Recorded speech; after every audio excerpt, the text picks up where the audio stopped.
In this video, we're going to show you how to set up the parental controls for TikTok. Parents, please continue to monitor your child's social media even after you set up parental controls. These are never fail-proof. You'll also want to make sure you've turned off location sharing in the privacy settings of your child's device. We have another video covering how to do that on our website. First, let's set your child's account to private.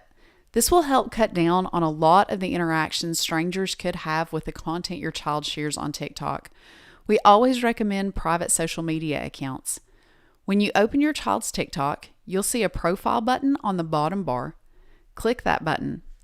Then you'll see 3 lines in the top right, and you want to click those, and then click the icon that looks like a gear to open Settings and Privacy. You'll want to select Privacy, then click Enable Private Account, and make sure that the button next to Activity Status is turned to off. This prevents people from being able to see when your child is online.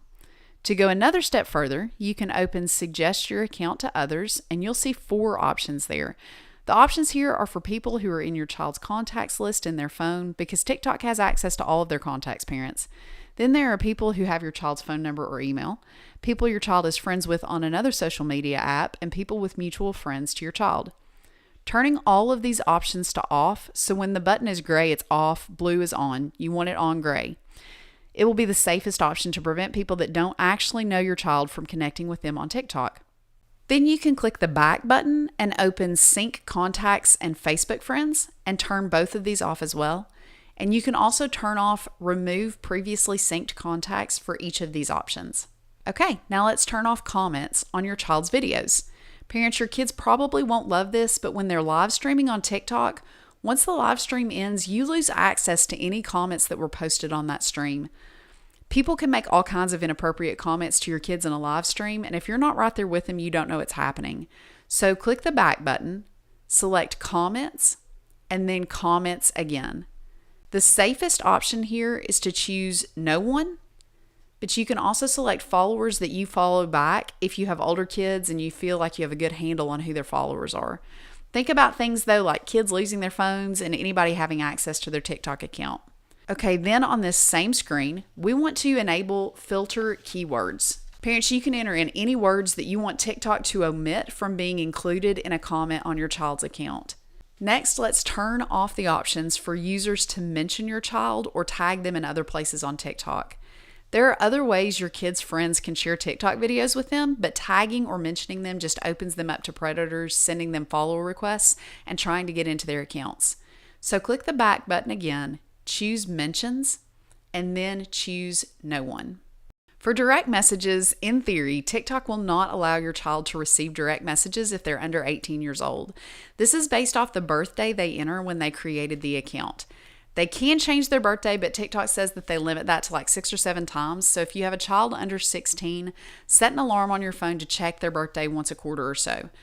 But we're going to make sure this feature is also disabled here. If you pull this screen up and you can't see direct messages, that means your child's birthday is correct and they're set to under 16. But if it shows up as over 16, then you may want to look into their birthday. Okay, choose direct messages and then choose No One. Parents, remember, your kids can still text, call, email, etc., but you're not cutting off their communication. You just want to limit in-app communication where you can, because there are 1 billion active users on TikTok, and they don't all need private and personal access to your child. On this same screen, you want to turn off filtered requests and read status. So this is going to turn off the ability for other people to see if your kids are reading their messages. Okay, then back out one screen.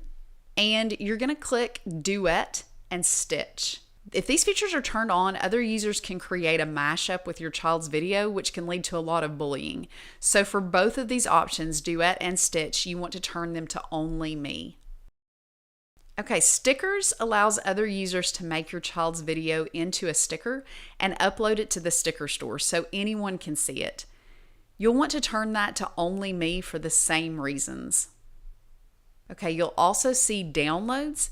Now, if your child is under 16, this should already be disabled and you can't turn it back on. This prevents other users from being able to download your child's videos. But again, if you have the option to turn it off, you may want to check what your child's birthday is in the app. If you can, turn this off. You also want to turn following list to only me. This prevents other users from seeing who your child follows on TikTok. Parents' predators will threaten to send embarrassing and inappropriate pictures of your kids to their friends, so turning this off is really important. Do the same thing on liked videos, and remember that gray means off. If you back out one more screen, you'll see notifications. Parents, some of these are more important than others, but if you have preferences on what types of notifications your child is getting from TikTok, you can turn all of these off here. For instance, you may not want TikTok to suggest content to your child or notify them that someone is going live, so this is where you can turn all of those off. And again, gray is going to mean that these are turned off. Okay, let's limit some of the inappropriate content your child might be viewing on TikTok. There's a lot of that on this app, and this will help filter some of it out. Click the back button to Settings and Privacy and select Content Preferences. Click Restricted Mode and then Turn On. You want this one on while a lot of the other things we've turned off. Okay, they're going to ask you to create a 4-digit code. Make sure it's not like your kid's birthday or another number they know, or they'll just undo this feature. Then once you've entered your code and confirmed it, you'll click Next. And now you've got restricted mode turned on. You can back out one screen and filter content your child sees by keywords. So we've already filtered some of the comments they can get, but this filters keywords that they might be searching for. So again, we're just going to enter pornography here, but you can enter any words that you don't want your kids to be searching for. If you've been to a Street Hope training, you know that TikTok offers family pairing, where you sync your account with your child's account, and of course with all social media. We recommend that you have an account on any apps your child is using so you can better monitor them. To set this up, you'll have to create your own account. So we're going to switch over to your device now, and you'll open your account and go to Settings and Privacy, the same place where we've been working on your child's device. Click Family Pairing, choose Continue, and Parent. Keep that open and then switch back to your child's device. Open Settings and Privacy and then Family Pairing, then Continue. Then you'll click Teen and scan the code. Okay, your device should have created a code and you can scan it with a camera on your child's device. You don't have to open their camera. TikTok will scan this. Just point your child's camera at the code on your device. You should be able to monitor some of the content on your child's account from your device now. Parents, be aware your kids can turn this feature off without your permission, but TikTok will send you a notification on your phone if they do. Hit Link Accounts, and that should finish that up. Okay, this should be a good start on setting up some parental controls for TikTok. Parents, don't let this overwhelm you. Utilize the features that are available to you to help keep your kids safe. It will be worth it. If you have any questions, please feel free to reach out to us, and we'll help however we can.